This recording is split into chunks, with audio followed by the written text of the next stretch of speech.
nos cuestiona tanto. Yo tengo que decir que como hombre masculino configurado de esta manera hetero, pero al mismo tiempo solidario con unas luchas femeninas, les conté a mis estudiantes que en Costa Rica llegamos a lo que usted decía, llegamos a decir en un grupo de feministas que éramos filósofos y feministas y no nos creían. Entonces, en el sentido de que también podemos ser hombres y filósofos y usar corbata y ser falogocéntricos y todo eso, porque están en una lucha para averiguar cómo hacemos para reivindicar estas posibilidades. Esta es la pregunta que es obsesiva en mi investigación, ya no filosófica, sino más bien personal. ¿Cómo se estilizaría una relación entre hombres y mujeres que tenga una posibilidad clara con el placer, sin que esto termine siendo una forma de violencia, una forma de crueldad, y sí más bien una estilización y una solidaridad? Pero al parecer, es extraño, no estamos dispuestos ni a estilizarnos ni a ser solidarios con nuestros placeres, sino a recabar de nuestros placeres unas ciertas utilidades, unas ciertas dominaciones. Da la impresión de que el ejercicio del placer termina subordinado a la violencia. Esto porque me parece interesante hacer una pregunta: ¿cómo se solidariza y cómo se estiliza el placer en la relación compleja con nosotros en el orden sexual? Venga, perdónenme la atención.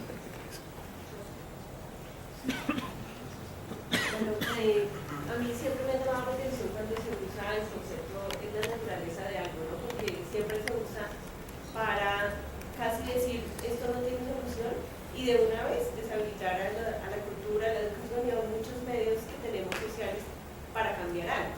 Entonces finalmente siento que cuando le responde a usted a esa persona, es la naturaleza del hombre lo que me está diciendo es: esto no se va a poder cambiar porque lleva tanto tiempo instaurado, como bien decíamos, o sea, podríamos hacer un recuento histórico, pero adicionalmente nos hemos creído que es la única posibilidad de relacionarnos entre nosotros. Si no es la naturaleza del hombre, ¿qué es el hombre?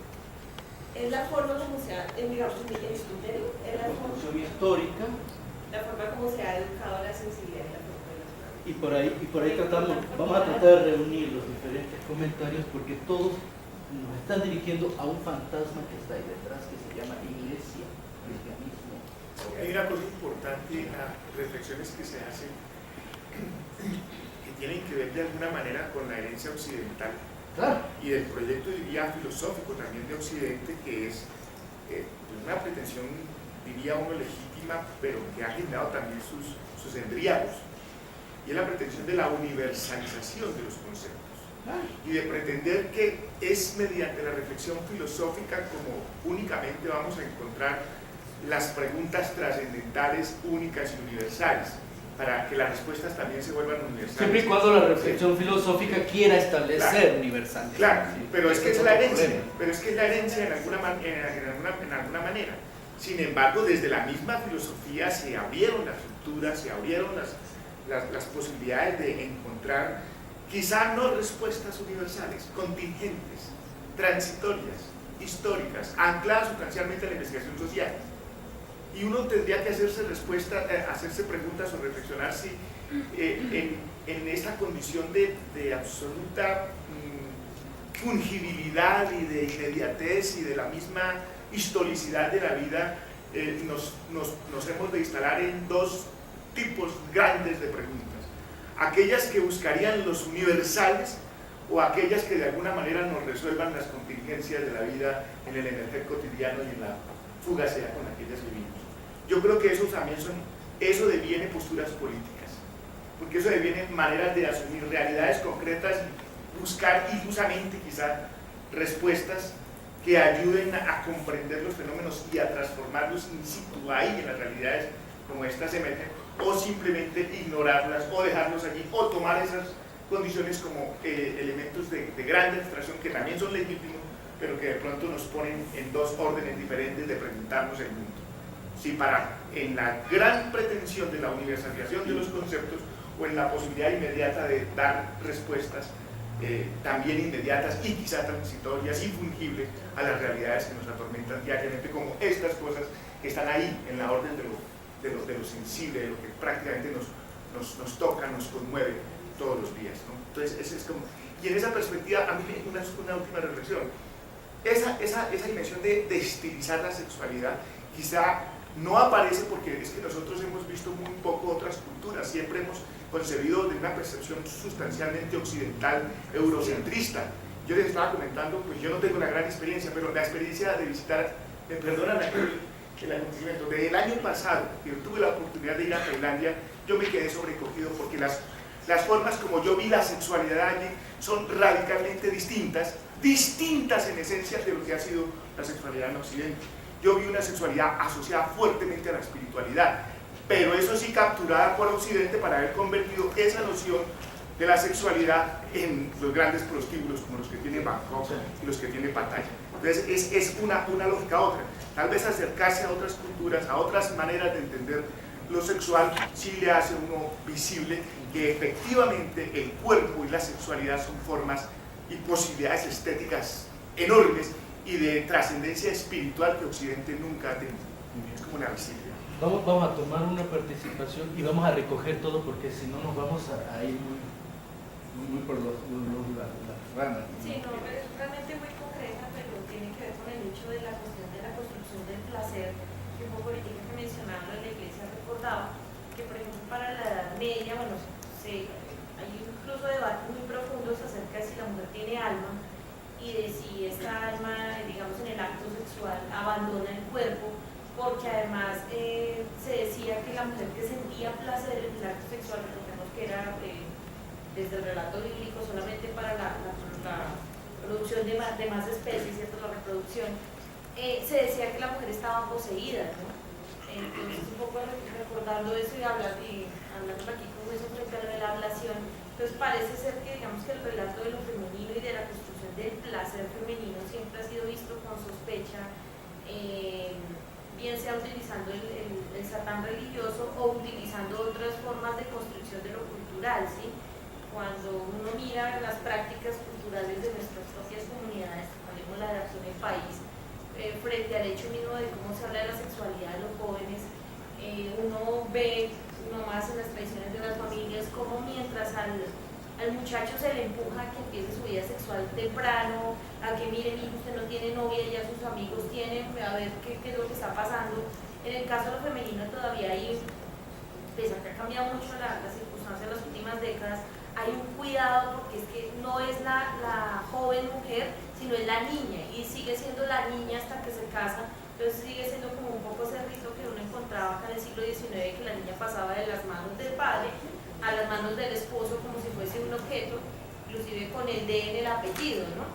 Entonces parece ser que tienen que ver mucho con todas estas prácticas que, aunque ya uno no practique la religión de manera muy directa, sí están muy insertas en la impronta cultural de nosotros y en nuestros comportamientos. Veo mucha distracción. Vamos a atender a lo que dicen los compañeros porque necesito que me ayuden a poner orden en toda esta serie de ideas que han estado planteando. Un punto importante. El feminismo había universalizado un conocimiento de los cuerpos. Había llegado a ciertas verdades. Igual que la diversidad sexual había llegado a ciertas verdades y de repente cayó el SIDA y órale, ¿qué haces con eso? Bueno, de repente cae esta carnicería contra las mujeres y las agarra desprevenidas y dice, bueno, ¿y esto? Pues a castrar a los hombres. Sí, el problema era que nunca se había pensado el cuerpo de los hombres desde la perspectiva de género. Siempre se estaba pensando el cuerpo de las mujeres y sus derechos y su identidad, etc. Contra un hombre al cual nunca se estudió, sino que se le vio como la causa de todos los males del mundo. Y por lo tanto, como nunca supimos, nunca conocimos, nunca quisimos conocer la masculinidad, pues lo más sencillo es desaparecerla, borrarla. Y simbólicamente se borra de la discusión todo el tiempo. El problema central no es cómo se construyen las mujeres, sino cómo se han construido los hombres. Y ese es un reto para los estudios de género porque no se había hecho eso. Y cuando hablamos de cómo se construyen los hombres, tenemos que hablar de cómo se construye el poder, de cómo se construye el orden, de decir, ya tenemos que entrar al terreno de lo político, o de la política en todo caso. Es decir, la reproducción de los sujetos de poder. ¿Y qué es lo que referencializa ese poder? Ya tendríamos que entrar entonces a esas ideologías dominantes, o lo que llama Conner la masculinidad hegemónica, la fuente de la hegemonía misma. Y ahí es donde entramos entonces a la sexualidad. A ver, ¿a quiénes llamamos puta o puto en esta sociedad? A ver, no oigo. El que libera el deseo en el orden de lo económico. ¿Perdón? El que libera el deseo en el orden de lo económico. Que libera el deseo. Retribución económica. Ah, ustedes están hablando de prostitución. Yo Sí. para mí, puto y puta no son prostitutos. No, es el que rompe con la estructura de la monogamia, ¿no? ¿Quién se expresa libremente su sexualidad? Una muchachita que expresa su deseo sexual es una puta. Ah, esa es una puta. Un hombre que no es heterosexual que expresa su deseo es un puto. Pero no el hombre que es heterosexual. Vean, no a todos llamamos putos. También se llaman perros. Ah, no, Sí. ¿cuál es la noción de perros que yo no sé? Perro. Acá, Es perro, más perra. la palabra. Es lo mismo que bueno, eso. ¿A quiénes llamamos perro o perra? A esos. Pero el único que tiene derecho, que no es censurado por su expresividad sexual, por expresar el deseo públicamente, sino que es celebrado, diciendo barbajanadas en la calle y todo esto, es el hombre heterosexual. Y aquí ya estamos delimitando un espacio de poder, el que sí tiene derecho, el que no tiene derecho a expresar su sexualidad. Bien, a la perra o el perro, ustedes llaman, hay que castigarlos. ¿Por qué hay que castigarlos? Porque se sale de la norma. Que está fuera del caso. Fuera de la norma.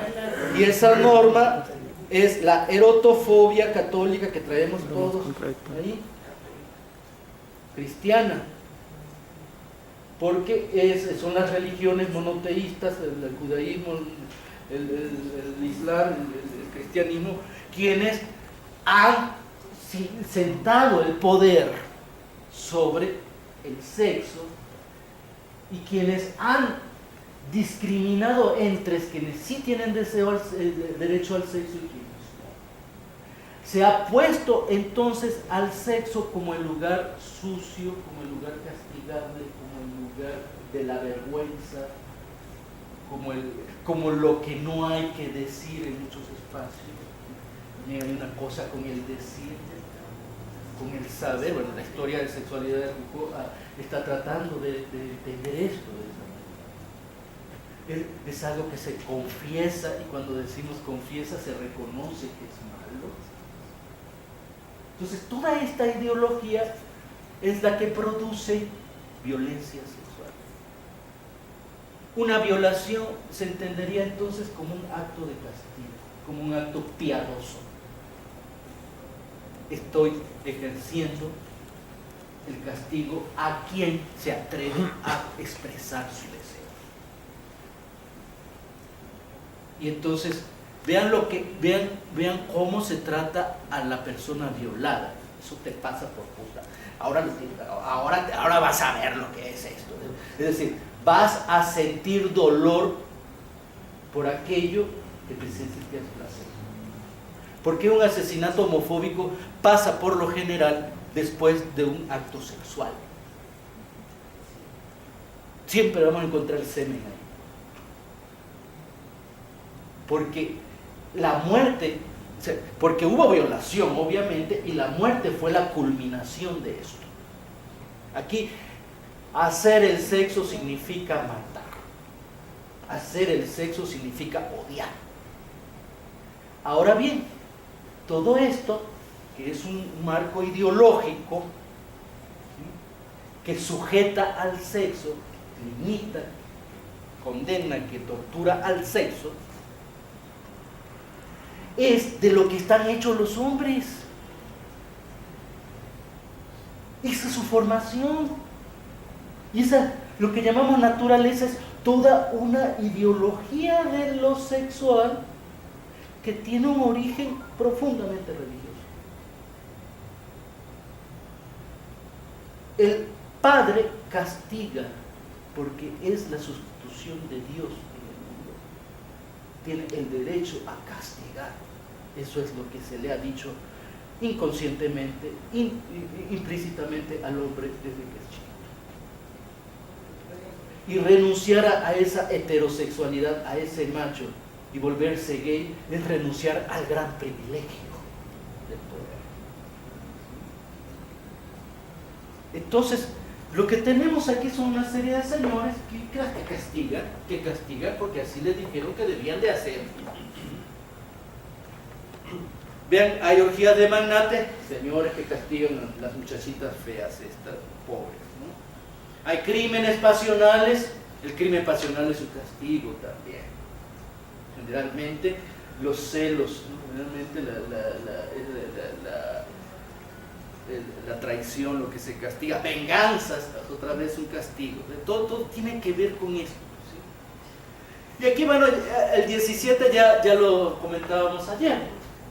La primera hipótesis que se lanzó de que era un asesino serial, tipo los que vemos en las películas de Hollywood, y tiene un problema grandísimo. Otra vez, a cuestionar los universales. Los criminales latinoamericanos trabajan solos. Yo no conozco muchos casos. Yo no conozco muchos casos de asesinos seriales como los hay en otros países del norte. Trabajan siempre en grupo. Son colectivos. Son pandillas, son bandas, son mafias, son siempre colectivos. Y esto implica mucho en el sentido de las normatividades. Ahí empezamos entonces con el tema que sigue, que es precisamente cómo se forman las masculinidades latinoamericanas. Yo no tengo por qué ir a leer a Kimmel, ir a leer a Seiler para entender cómo vivimos nosotros, porque los referentes que tienen Kimmel y Seiler son los hombres anglos. Y dice Kimmel, el hombre es racional, el hombre controla, el hombre es estoico, etc. Como si fuera válido para todos los hombres del universo. Y yo digo, a ver, hombres latinoamericanos estoicos, hombres latinoamericanos que no lloran, hombres latinoamericanos racionales y que se controlan a sí mismos, ¿dónde los hay? Para irlos a buscar. No están. Cuando empecé a ver las masculinidades mexicanas con respecto a estas teorías, dije, pero estos señores están hablando de otra cosa. Porque el hombre que yo conozco es un Pedro Infante llorando. Pues. Casi todos los hombres del cine mexicano lloran en la pantalla. ¿Se dan cuenta? Entonces, el hombre no llora, no vale. El hombre latinoamericano es muy sentimental, hipersentimental. Y tenemos que trabajar con ese hombre, no con el que está imaginando Kimmel, pues. El hombre latinoamericano es estoico. No se controla, es un vicioso. Es el descontrol lo que caracteriza. Es su exacerbación. Es este evento de la fiesta lo que nos define. Nuestra fiesta no va de 10 de la noche a 12 de la noche. Llegué a Estados Unidos. La fiesta empieza a tales horas y termina a tales horas y terminaba a tales horas. Porque para nosotros una fiesta no debe terminar hasta que ya perdí toda la conciencia. hasta que ya hice todo el ridículo posible. ¿Sí? Vean, no somos contenidos, no somos estoicos, no nos autocontrolamos. Somos todo lo contrario. Y bueno, como es pasar a otro tema, vayan a descansar y tomarse su tintico. Y regresamos porque vamos a entrar justo a cómo son los hombres o cómo se forman los hombres latinoamericanos.